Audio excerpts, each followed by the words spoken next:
नमस्कार प्यारे सहयोगियों।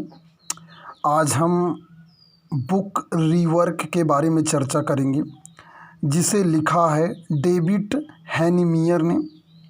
यह किताब आपको ये दो देखिए, एक फिगर मग की तरफ आपको दिख रहा है। ये किताब के फ्रंट में यही चित्र बना हुआ जिस पर लिखा है pure yourself into your product. और ये कहानी, ये बुक ये बताती no elevator for success. Elevator का मतलब होता है लिफ्ट, उसे उसका एक्चुअल लिफ्ट जिससे हम जो है आसानी से दूसरे चौथे फ्लोर पर चले जाते हैं, उसे एलिवेटर कहते हैं, लेकिन हम लोग कॉमन भाषा में लिफ्ट कहते हैं। तो ये नो एलिवेटर फॉर सक्सेस यानी कि सफलता के लिए कोई भी शॉर्टकट नहीं है। आज मैंने अंडरटेकर के बारे में पढ़ा। वो 17 साल रिंग के मास्टर रहे, लेकिन जो उन्होंने पहली लड़ाई लड़ी थी उसके बाद वो हार गए, तो 4 साल उन्होंने प्रैक्टिस की, फिर दूसरी लड़ाई लड़ी। तो इसी तरह कुछ आप जो काम कर रहे हैं उस पर थोड़ा सा और वर्क करने के बारे में बताती है। जैसे मैं किताब को तो बिजनेस के बारे में लिखी गई है, लेकिन मैं आपको इसे ज़िंदगी से कंपेयर कर कर भी बताऊंगा। देखिए, ये किताब ये बताती है कि sketch your own etch. Etch माने होती है खुजली। स्केच माने जानते हैं कि आप जैसे पहले स्केच काट स्केच करते थे तो एक नंबर, उसी तरह आपको अपनी खुजली को स्केच करना, यानी कि आपको जो काम आप कर रहे हैं उसमें और क्या अच्छा कर सकते हैं उसके बारे में आपको सोचना पड़ेगा। और सपोज दैट आप कोई बिजनेस कर रहे हैं तो उसमें और अच्छा बेहतर करने के लिए आपको सीखना पड़ेगा। आगे, start A business not a startup. ये सेंटेंस इतना बढ़िया है। देखिए, इस जिसे अब यहाँ पर ये बताता है कि जो आप बिजनेस कर रहे हैं उसमें आप ऐसी विशेषता करिए, ऐसी विशेषता लाइए जो दूसरों के पास ना हो।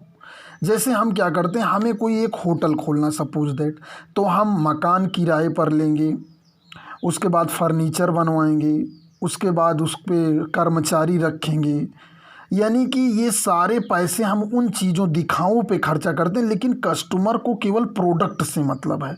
इसका सिंपल सा उदाहरण आप जानते हैं कि अच्छे अच्छे होटल फेल हो जाते हैं, लेकिन एक ठेले वाला अच्छा चला ले जाता है। क्यों? क्योंकि वो प्रोडक्ट के हिसाब से बेचता है। तो आपको एक बिजनेस स्टार्ट करने के लिए केवल एक कला, यानी कि अगर आपको अच्छी तरह से कोई भी कला आती, या एक टीचर अच्छे तरह से आप केमिस्ट्री या हिंदी या कुछ भी पढ़ाना चाहते हैं, इंग्लिश पढ़ाना जानते हैं, तो उसमें आप विशेषज्ञता हासिल करिए। और बहुत बड़े, अगर आप बहुत अच्छे टीचर हैं पढ़ाने में, तो आपको बहुत सुंदर मकान की ज़रूरत नहीं है, एसी की ज़रूरत नहीं है। अगर आपके पढ़ाने का तरीका अच्छा है तो आप बिजनेस को स्टार्ट कर सकते हैं, उसमें पैसे की ज़रूरत नहीं है। अगला, स्टार्ट ए ईपी सेंटर। इसका मतलब होता है कि आपको बिजनेस कहाँ करना है, इस पे बड़ा आपको रिसर्च करना पड़ेगा। ये बहुत बड़ा टॉपिक है कि आपको कहाँ बिजनेस करना है, इसके बारे में आपको रिसर्च करनी पड़ेगी। अगला है आपको, और अगर जब आपको आप विशेषज्ञता हासिल कर लीजिए और अब वो जगह निश्चित कर लीजिए, तो आप pure yourself into the product.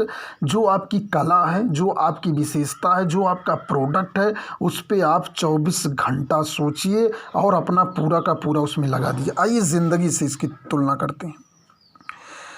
ज़िंदगी में क्या होता है कि अचानक जब तक हमारी शादी नहीं होती हुई, जैसे ही हमारी शादी हो जाती है तो हमारे पास दो समस्याएं थी। एक तो शादी करने के बाद जिम्मेदारी आ जाती है और हमें तुरंत कोई ना कोई काम करने के लिए मजबूरी में डिसाइड करना पड़ता है। ऐसा भारत के 70-80% लोगों के पास होता है कि वो शादी से पहले किसी काम को लेकर सीरियस नहीं होते, लेकिन बाद में सीरियस होते हैं और फिर वो अपने बेमन का काम करते हैं और बिना टेक्निकलिटी के कारण, और वो जीवन भर अपने काम को भी बदलते रहते हैं।